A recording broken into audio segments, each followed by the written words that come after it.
kiddos need my attention and my love, and that is... Hi. Do you go pee? No. Are you going to go play in your room for room time? Okay. Everything that I've been given, if I am holding on to it so tightly that it just makes it that much harder because I don't want to let go. So this is something that I have not talked about yet on this channel.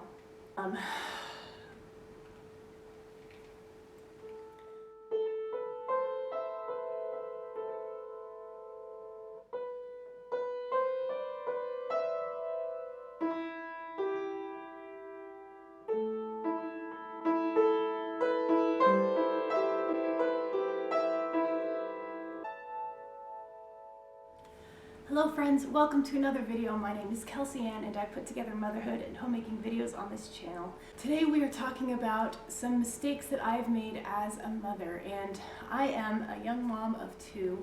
So my oldest is only 2 years old and my youngest is 6 months. So I still have a lot of learning to do when it comes to parenting, and Lord willing, so many more years of parenting ahead. However, there are some things that I have picked up along the way that I would love to share with you all. This video was actually inspired by a collab that was put on by Natalie Bennet. I'm going to link her channel down below because I have been following her channel for a while now, and I just love the content she puts out about motherhood and minimalism. She keeps it very real and super inspiring. I really love her channel so much. She is one of my favorites. Okay, so mistakes that I have made as a mother. Now, this is going to sound a little strange, but the first 2 points that I'm going to be giving you are actually mistakes that I made before I was a mom. So I grew up as the second oldest of 8 siblings. I always loved hanging out with my siblings. There was a, I believe, 12-year gap between I and the youngest. And I always really loved reading about parenting. I dreamed about the day that I would be able to be a mom with my own kids, and I loved reading parenting books and just learning as much as I could about it and implementing those parenting tactics in the areas that were appropriate. Particularly I'm talking about like my younger toddler siblings. So this is something that I have not talked about yet on this channel. It's a little bit difficult to talk with you all about. So we recently celebrated Mother's Day, and Mother's Day will always be a bittersweet day for me because when I was 21 years old, my mom died of breast cancer, and like I said, I was the second oldest, so that left behind young children. So my dad was working on the weekdays and my older brother was working as well, so naturally the caregiving of my siblings fell to me, and I was very happy to be able to help my family out in that way.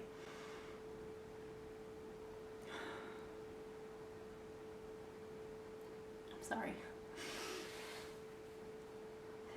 So for several years I was able to take care of my siblings and really essentially be a mother to my siblings, especially my 2 younger siblings. So there are a couple things that I've learned that I've now applied to my parenting today. The first one is that I was too controlling of my siblings. I was very nitpicky about things. I was very much a perfectionist about how I went about things, and I really tried to keep everyone in order as much as possible. When it came to taking care of my younger siblings, I would be very particular about little things, and I would get after them about the littlest things. And looking back, there's a lot of things that I should have let go. And I do have some regrets about that because I obviously wasn't prepared to be a parent yet, and there's just a lot that I did. I feel like I was just very hard on my siblings. I was hardest on my 4 youngest siblings, 3 in particular, the ones who misbehaved the most. If you're watching this, you know who you are. I'm just saying.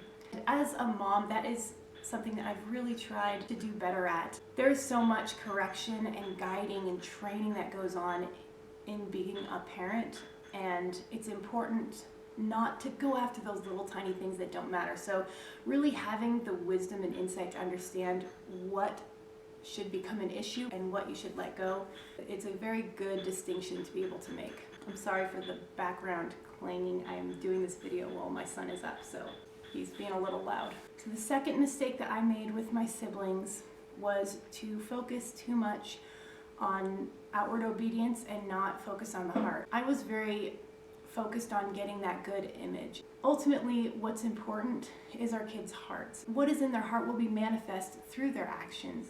But focusing just on those actions was a big mistake that I made. I was all about making sure that they obeyed my voice right away.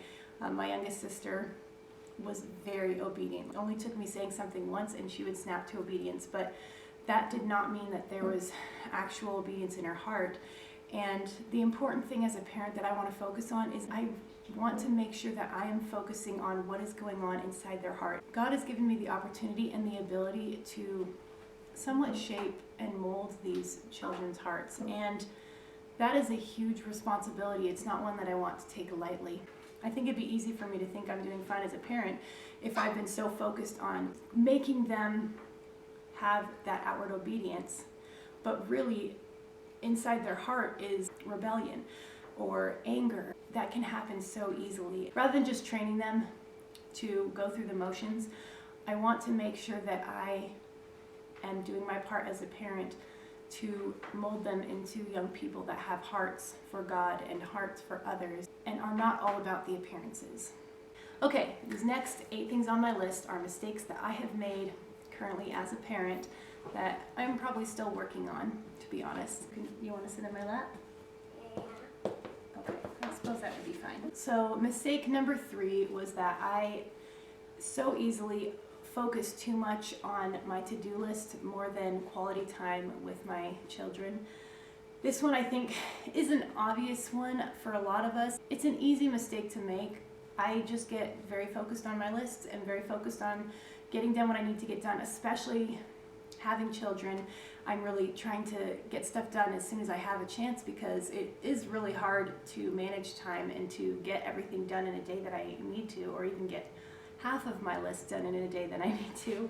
And so it just is so easy for me to get so wrapped up in my to-do list that I forget that these kiddos need my attention and my love. And that is what is more important than getting my list knocked out. Mistake number 4 is I am too serious. And I've always been kind of more of a serious person. I take myself too seriously. That is something personally that I'm trying to work on, but that has bled into my parenting as well, and something that I have started to learn and get better at, especially having a toddler boy, is to just be goofy with him and to mess around, to wrestle and to make silly voices and just have fun with him, not be afraid, not try to be this proper parent, but just not be afraid to get on the ground and roll around with him and goof off with him and just have fun. We have fun together? Yeah, we do. Mistake number 5 was that I, in the past, have not made God a priority in my life. I'm a Christian, and my relationship with God is the most important thing in my life, and maintaining that is very important if I want to be the mother that I need to be for my children. It is so vital that I keep connected with God and that I am keeping in the Word and spending time with Him. And it's easy, again, with all the things on my to-do list, to just push that aside. If I am feeding myself spiritually, then I am able to be a better mom to my kiddos, and that is so important. That is actually vital for raising them up in the fear and admonition of God. I can't do that on my own. I need to be well-versed in the Word. I need to be in an active relationship with God so that I am more likely to notice when I do make mistakes, because I will make them. I can't be perfect. I know that. I'm going to make mistakes, but being in the Word is going to help me recognize those areas that I need to work on. And it's going to help me just be a better mom to these kids. Mistake number 6 was that I often put the kids before my hubby. This one kind of goes along with the previous 2 points. I want to be there for my husband, and my husband needs me to be present in the moments that we are having one-on-one time together, the moments that the kids are in bed or napping and we have some alone time or we have some quiet time to ourselves. I often choose to go do housework. And if my husband is around, I need to make it a priority more often than not to spend time with him, because he needs that quality time and he needs that part of me that is not distracted by kids. to the moms watching, it is hard to turn our minds off of the kids and to be able to just focus on our husbands, but that is very important, and it is something that I just hope that I'm getting better with as his wife, because he can feel kind of left out when I'm so wrapped up in my world as a mom, and then we have some quiet time and then I'm wrapped up in my housework. It's just not ideal. Okay, mistake number 7 is that I am too schedule oriented and not very flexible.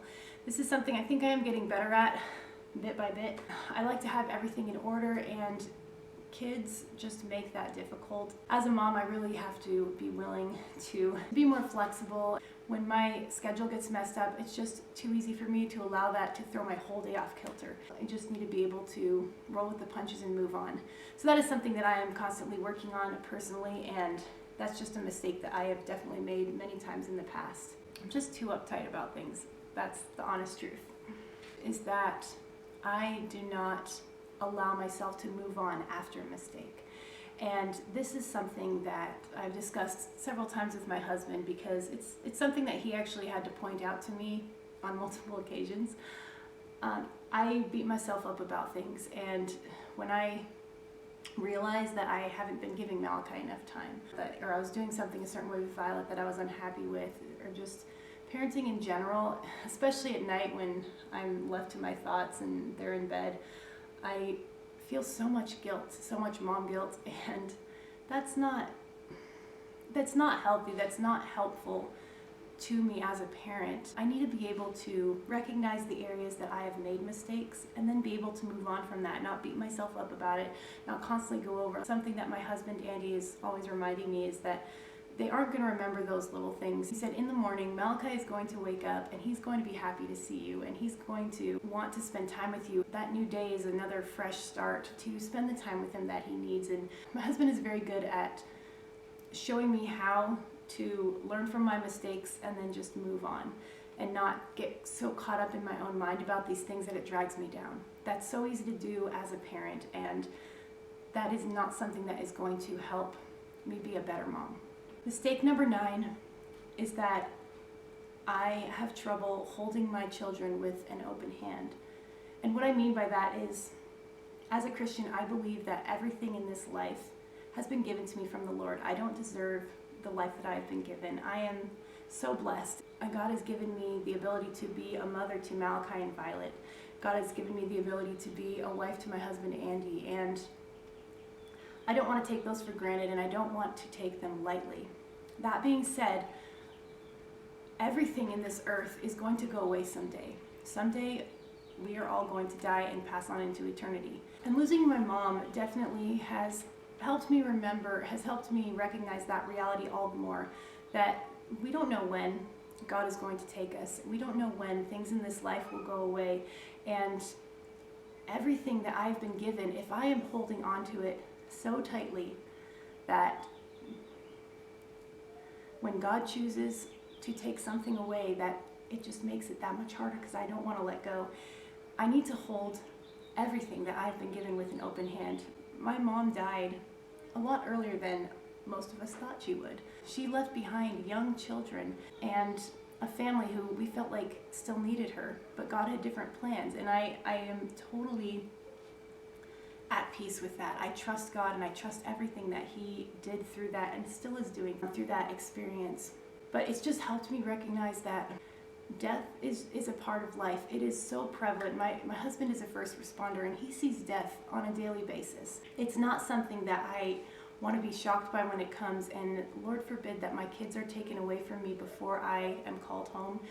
But that could happen. And I know these are hard thoughts. These are heavy thoughts, and I'm sorry. But this is something that I want to be able to recognize as a mom, because my grip on those things is not going to change the reality of what might happen in their lifetime and in my lifetime.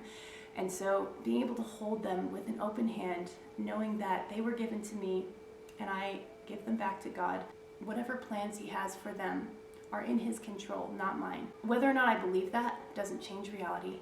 So being able to recognize that God's plan is bigger than mine, and He sees so much more than I can, is going to help me parent better, and it's going to help me not take undue blame for things, and it's going to help me rest in Him and just have so much peace and joy for the life that He has now given me. Okay, so Malachi is getting antsy. I left him doing some activity in the other room, and Violet is awake, so I'm going to get to my last mistake, number 10, forgetting my purpose and focus of motherhood. The role of being a mom is often looked down on in our culture, and I think that's really sad because you moms know how much work and how much strength it takes to be a mother. And I would say that about parents in general, how much strength it takes to be a parent, how much of a sacrifice it is to be a parent. And that is a beautiful, beautiful thing. And it shouldn't be looked down on as something lower than having a degree or having a job out in the world and serving other people. You are serving your family. As a mother, as a father, as a Christian, you are serving God. You are serving your family. This is such an overlooked calling. It's hard to put into words, but being the person who is in charge of training and molding these young people is really one of the biggest things and most culture-changing things that you can do. That's something that I've had to remind myself of when I'm changing poopy diapers and doing dishes and running around with fussy kiddos, just remembering that these little moments are shaping lifetimes, and that is a huge responsibility, and that is a special, special calling. Alright, well, I think that about wraps it up for this video. I know I talked about some really heavy stuff. I hope some of this was encouraging though and helpful for you as a mother. Like I said, I have so much to learn myself, and I am so glad to be a part of this journey as a mother. It is such a privilege, and it is not one that I want to ever take lightly. So thank you all for joining me for this video. Go ahead and check out some of my other videos if you have a chance. Thank you all for joining me for this one, and I will look forward to seeing you in the next video. Bye. I love you. Say bye, friends. Bye, friends. Oh, baby girl. Did you not wake up happy? You didn't wake up happy. Oh, someone's hungry. You hungry?